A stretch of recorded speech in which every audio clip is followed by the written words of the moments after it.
Okay, so let's start. See, options is, first of all, it's quite complex. It's quite difficult when you start off with it, right? When you start off with it, just the basic thing that you get with you is that just buy calls when you're bullish and just buy puts when you're bearish, right? But that's not the options, right? That's not only the things behind options, right? There are a lot of other things. So that's how I'm going to start. I'm going to start with absolute, the meaning of every term, and I'm going to start off with a very basic example that is given in every CA book or every stock market book about options, right?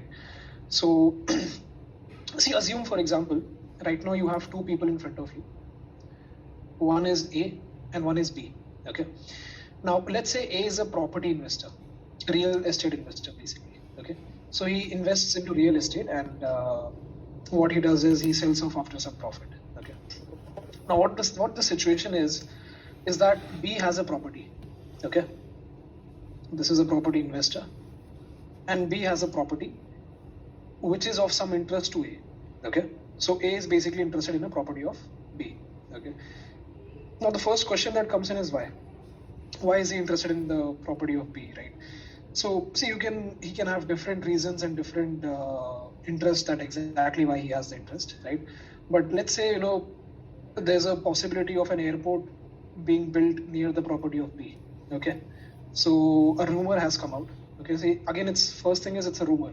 Okay, it's still not confirmed by the local authorities or by the government or something like that. Okay, so there's a flying rumor in the market that a new airport is going to be built near the property of B, basically. Okay, now A is interested in this property because he thinks that the airport will really develop the city. It will really boost the property prices, right? That's the basic common sense. So he's really interested in the property. Okay, but the thing that scares him is that what if the rumor turns out to be false? Okay, so let's assume the property's value right now is 10 lakhs. Okay, so A is interested in this property and the value of it is 10 lakhs. Okay, now one thing that A can do is just pay 10 lakhs, take the property and sit with it. Just wait for the rumor to be confirmed. Once rumor is confirmed, the price of this property might shoot up to 20 lakhs or 30 lakhs, something like that. Okay, so he'll make 100-200% return and he'll exit it. He'll sell it off. Okay, so that's one basic thing he can do. But the reason he's not doing it openly is because he's like, what if the rumor turns out to be false? If rumor turns out to be false, generally what happens is, the price rather falls a little. Okay, it rather comes down to 9.5 lakhs, something like that. Okay, because the price goes up a little as soon as the rumor also comes out, right? So that's the thing. So so he wants to invest, but the thing here is that he's scared that what if the rumor turns out to be false? Okay, so what he does is he thinks of some other options that he can basically pursue. So what he does is he prepares a contract. Okay, he prepares a contract and goes to B. And what this contract says is that I'll give you 1 lakh right now. Okay, A is saying this to B, that I'll give you 1 lakh rupees right now. Okay, and if I want, okay, very carefully listen to the terms that I'm using. If I want, all right, I can buy this property from you at the cost of 10 lakhs by the end of, let's say right now it's April, right? So let's say by the end of June. Okay,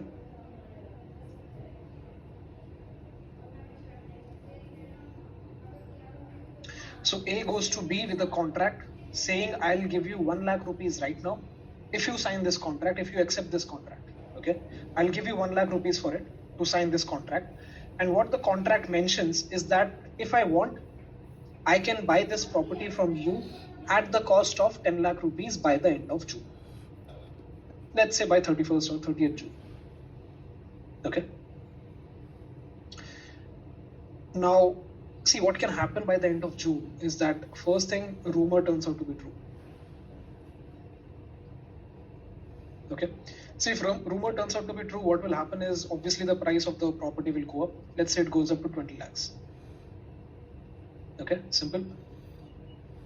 Now when rumor has turned out to, what A will do is he will go to B and he will tell him, see, we had signed a contract and for that contract I had given you 1 lakh rupees. Okay, So now I want this property from you, but at the cost of 10 lakhs, not at the cost of 20. Why? Because we had signed this contract earlier. So basically, A gets the property for how much? For 11 lakhs in total. How 11 lakhs? 10 lakhs he's paying for the property, and 1 lakh he paid for the contract. Okay. So B received 11 lakhs for his property, whereas his property right now is worth 20 lakhs.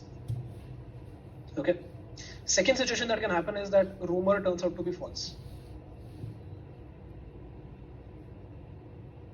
If rumor turns false, would A go to B and buy the property? No, he won't. He'll be like, see, rumor has turned out to be false. Now I'm no longer interested in your property. So you keep it with you. I'm not interested to buy. Okay. So if he does not buy the property from B, what will happen? A has made a loss of minus 1 lakh, right? See, because he had paid 1 lakh for the contract.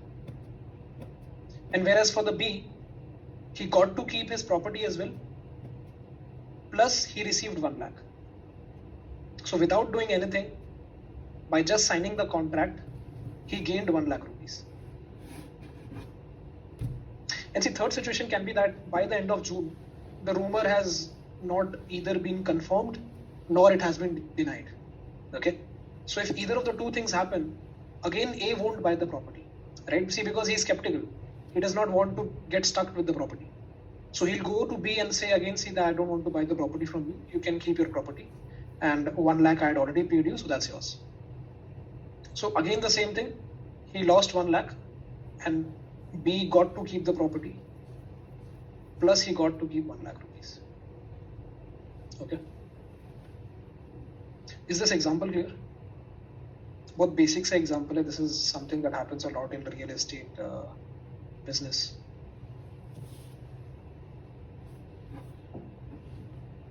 See, the whole point of this contract, this was a smart contract by A, okay, that just in order, see, because in this case, if you see, in these all three situations, what A is doing is, he's only risking 1 lakh rupees.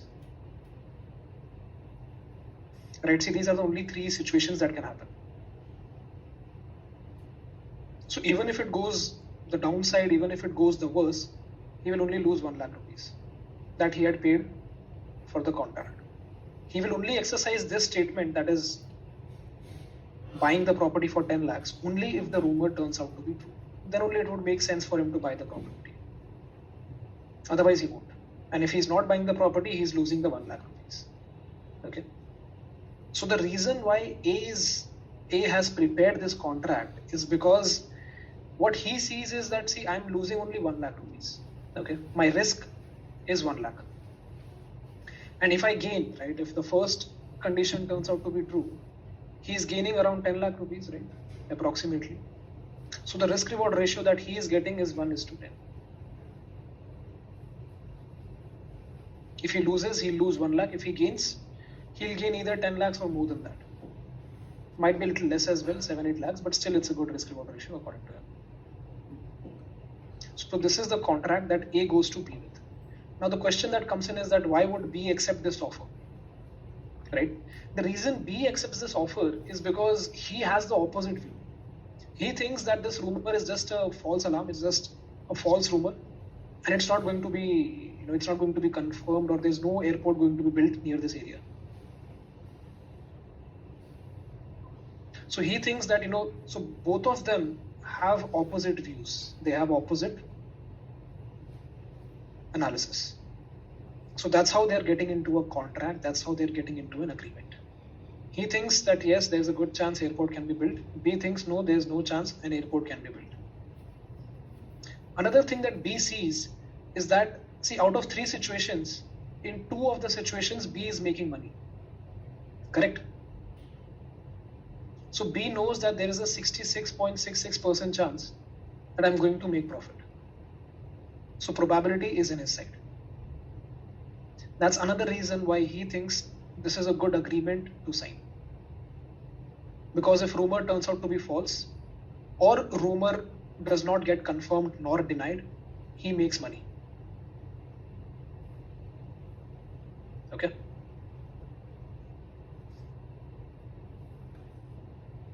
Is this example clear? Any doubts in this example? You can unmute and ask. कुछ नहीं समझ में आया या कुछ you want me to explain something again? Simple है, ठीक है? Okay. ठीक है. So just remember this example throughout this lecture. Okay. This example will make it very clear to understand options. Okay. ठीक है. Now, I think those who are very new and those who don't have any experience in options at all, right? You would have seen in a lot of people's screenshots, right? Profit screenshots or loss screenshots. You would have seen something like this, for example. Let's say ITC, April 200 CE, okay? And it has a price, or it has a premium of something of 5 rupees, for example, okay? You would have seen this, right? Now this could be ITC or this could be Nifty or anything, any stock or any index, right? All the stocks which are there in FNO list, okay? So you would have seen something like this, all right? So here try to just understand one thing, try to relate it to the previous example. Here your ITC is nothing but your property, okay? April is nothing but, see, in the previous example I had mentioned that he can go and buy the property for at the cost of 10 lakh rupees by the end of June, right? So that June is April here, okay? So we call this as expiry. That means the expiry of the contract, okay? So here in this example, as you can see, I've mentioned 30th June, right? So this contract will expire on 30th June. So this thing is called the expiry of the contract. So here the expiry of this contract, that is ITC April 200 CE, is April. Okay, so this thing is called expiry. Okay, what is 200? 200 is nothing but the set price, the fixed price. So in our previous example, the fixed price was how much? 10 lakhs. So this 200 is nothing but 10 lakhs. Okay, what is C? C stands for call European. Call European tells you that what kind of contract this is. Okay, call European tells you that what kind of contract this is. So this entire call European tells you that this is the type of contract that is taking place. Okay, this contract means A, B, right? So what did A tell to B? That if I want, I can buy the property from you at the cost of 10 lakhs by the end of June. Okay, so in this sense, can I say that A has the right to buy the property? See, because in the contract it was clearly mentioned that if I want to buy the property, I'll buy it. If I don't want to buy it, I won't buy it. So he has the right to buy. He has the decision making. He will decide. Okay. Whereas B, he has an obligation to sell. What is the meaning of obligation? That there is nothing in his hands. Okay. He will not decide whether the property will remain with him or not. He doesn't get to decide that, because that thing will be decided by A. If A goes to B, okay, I want your property for 10 lakhs, he will have to give. He cannot say no at that time. So he does not have any right. He only has obligation. Okay? That he cannot say no if the other party says, give me your property. Simple. Okay? So note this down. This is called a call European transaction, where the buyer of this contract, okay, has the right to buy, and the seller of this contract has an obligation to sell.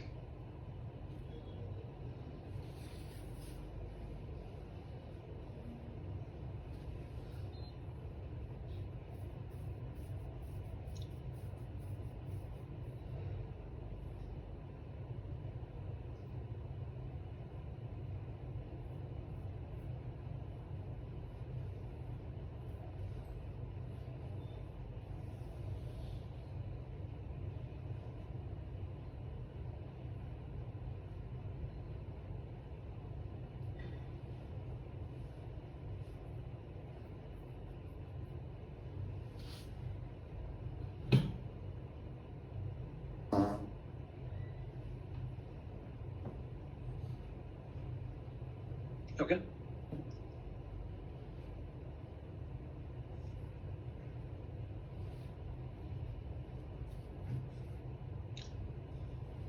यहाँ तक कोई doubt है no right? C right to buy, obligation to sell. Okay. So this C tells you call European. Okay. Now this 5 that is there. Okay. This is nothing but 1 lakh rupees from our previous example. Okay. So the 1 lakh rupee that A had paid to B, right? That is the money that he's paying to sign the contract or to come into the agreement of the contract. Okay. That is this 1 lakh rupees. Okay. So just to give you, the terms exactly. So this ITC will be called underlying asset. This I told you will be called expiry. This 200, right? That is the fixed price. That is called a strike price. Okay. This C, as I told you, is called European, and this 5 is nothing but your premium. So note down these terms. So we'll be using these terms from now on.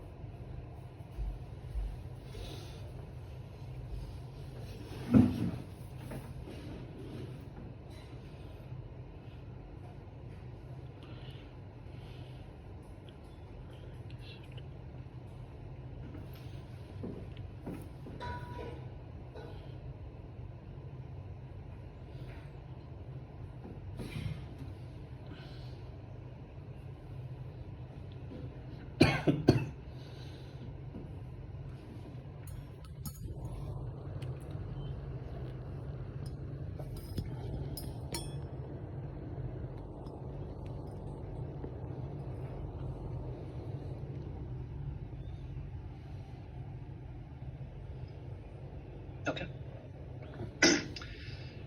Okay. So these are the terms. Now let's understand this example once again.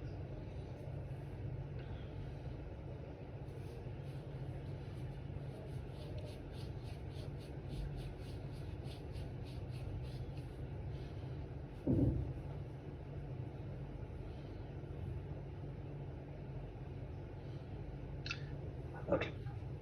Now see, for example, this is a call European contract, right? So the buyer of this contract, if you know that he has the right to buy, right? And the seller of this contract has an obligation to sell. Okay. Now what will happen is, let's say for example, I buy it. Okay. So Yash buys it. Okay. And there's the seller called Om who sells this contract. Okay. So I'm buying it, that is Yash, and seller, that is Om, is selling this. Okay.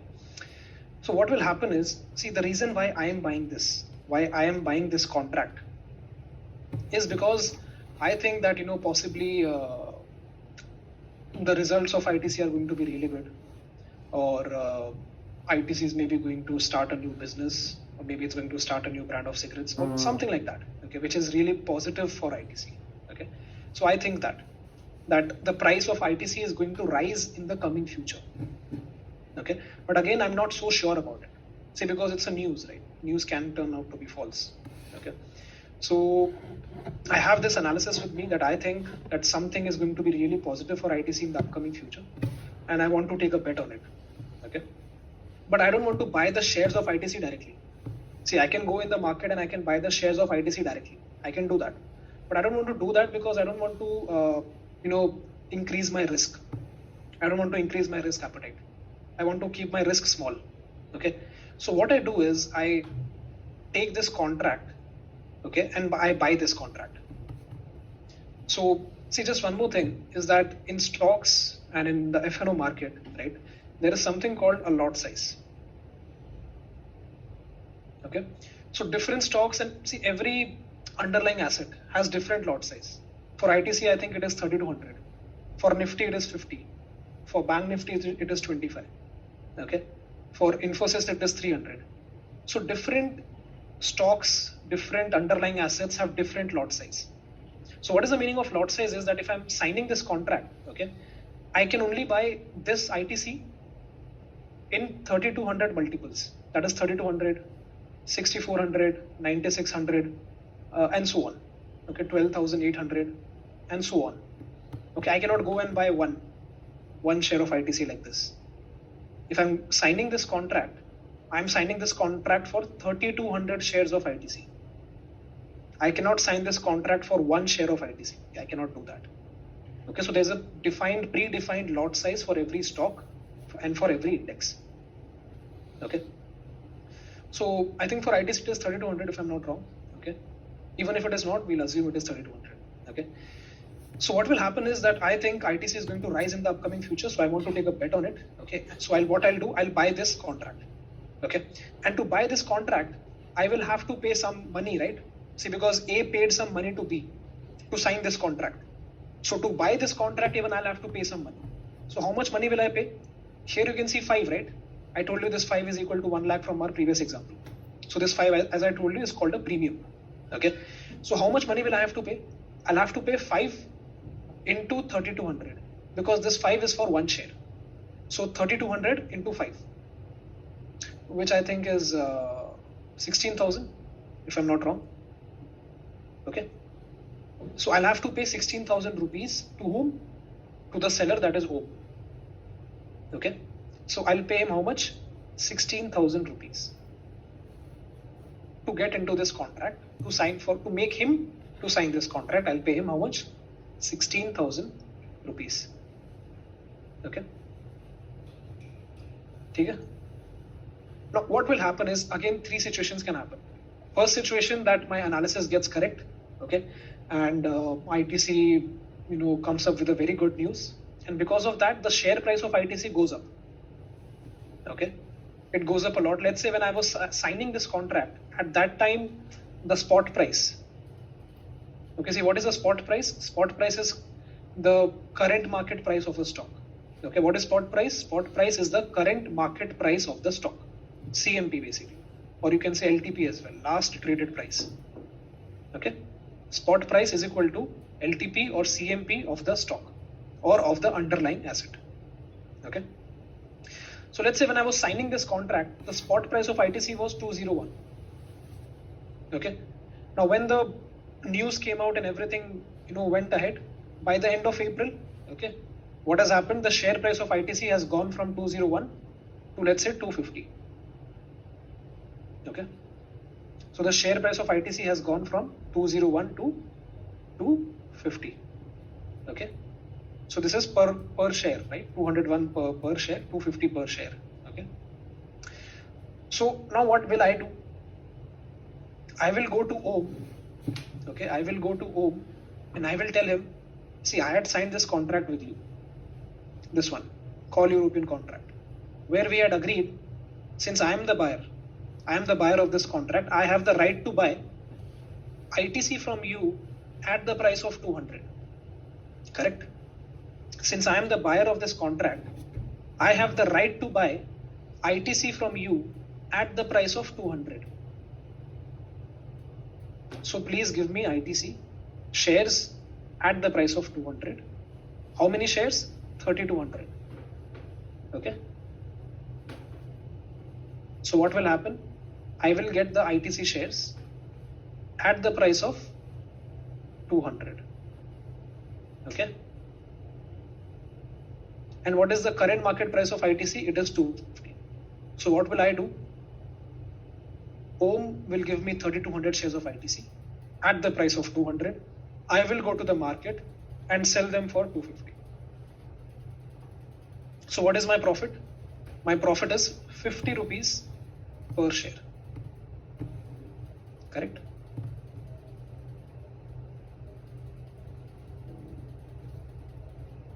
Is this correct? Why is it not correct? 45, correct. Okay. See, why is my profit not 50 rupees per share?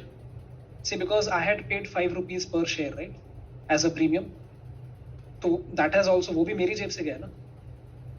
That I have paid, right? To sign this contract. So that has to be subtracted. Okay.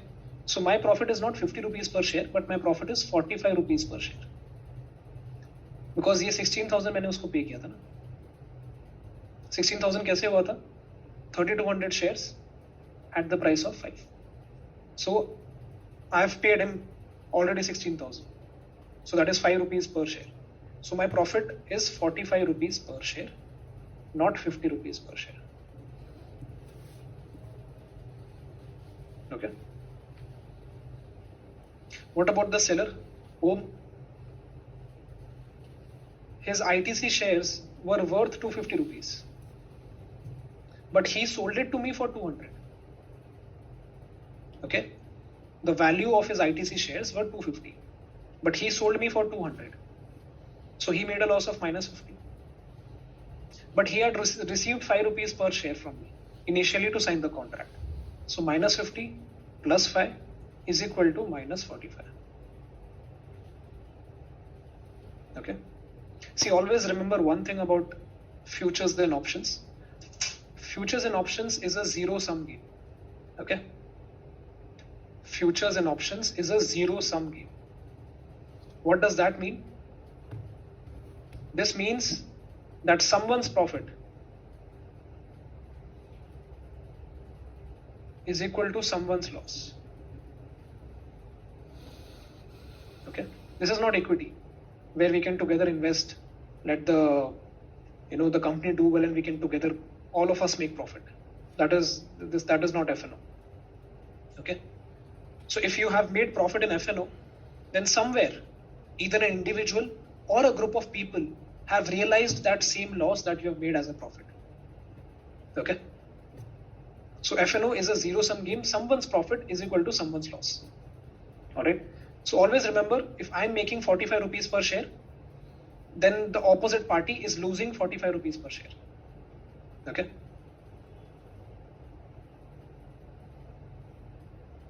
Let's talk about the second scenario. See what will happen in the second scenario.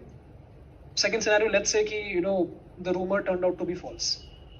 Okay, and ITC ka jo share price hai, it remained at 200 or 201. So in that sense, I won't go to Om and I will tell him ki I want to exercise my contract and give me the shares of ITC at the price of 200. I won't do that. So I won't exercise this contract. So I won't take the shares from Om at the price of 200. So Om will get to keep his ITC shares, plus he will get to keep the 16,000. That is 5 rupees per share. So here the profit of Om is plus 5, right? That he received from me. And my loss in this transaction is minus 5. Because I paid 5 rupees per share initially for the contract. Okay. And third situation as well, if no news comes out, they were supposed to, there was a news that was supposed to come out, but it did not come out. Okay. And ITC still remained at the same price, that is 200. So again, I'll do the same thing. I won't exercise this contract. I'll let the contract expire, and I'll let Om keep the 5 rupees per share that I paid to him initially. So I made a loss of minus 5, and Om made a profit of plus 5. So this always has to be balanced. If I'm making a loss, someone has to make the profit. If I'm making a profit, someone has to make a loss. Okay. So same example like the previous property example, just in the sense of futures and options. So this is how it plays out. Okay, this is what goes behind, this is the theory behind the option that you trade. Okay. So these are the 3 possible scenarios. So in this sense, I was the option buyer because I bought this option contract, and Om was the option seller because he sold this contract. Okay.